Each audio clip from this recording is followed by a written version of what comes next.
Wednesday afternoon நேற்று திண்டுக்கல் வரைக்கும் கல்யாணத்துக்கு போயிட்டு வந்ததே லேட் நைட்டு தான். அதனால் காலையில் ஃபுல்லாக நல்லா படுத்து தூங்கிட்டேன். பாப்பா 2 பேரும் ஒரு ஸ்டேஜுக்கு மேலே அவங்களால பொறுக்கவே முடியல. அம்மா எந்திரிங்க, கொழுக்கட்டை செஞ்சு கொடுங்க, கொழுக்கட்டை செஞ்சு கொடுங்கன்னு கேட்க ஆரம்பிச்சிட்டாங்க.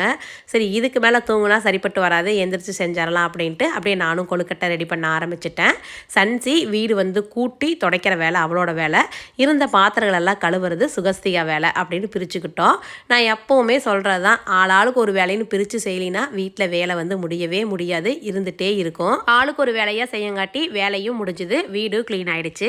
எங்கள் ஊரில் விநாயகர் சதுர்த்தி அன்னைக்கு சாயந்தரம் தான் வந்து பார்த்திங்கன்னா விநாயகருக்கு வந்து பூஜை பண்ணுறதெல்லாம்.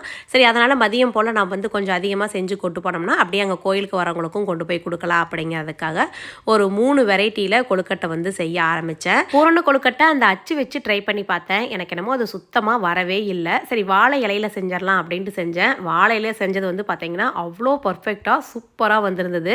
டேஸ்ட்டும் நல்லா இருந்ததுங்க. கொழுக்கட்டை செஞ்சு முடிச்சதையும் சன்சி வந்து உட்காந்துக்கிட்டா, அம்மா நான் தான் நம்ம வீட்டில் பிள்ளையாரு, எனக்கு கொழுக்கட்டை கொடுங்க அப்படின்னு சொல்லிட்டு கொழுக்கட்டை ரெடியானதையும் சாமிக்கு எடுத்து வச்சுட்டு அப்படியே நாங்களும் சாப்பிட்டு கோயிலுக்கு கிளம்பி வந்துட்டோம். ஈவினிங் போல் பூஜை வந்து ஸ்டார்ட் ஆயிடுச்சு கோயிலில்.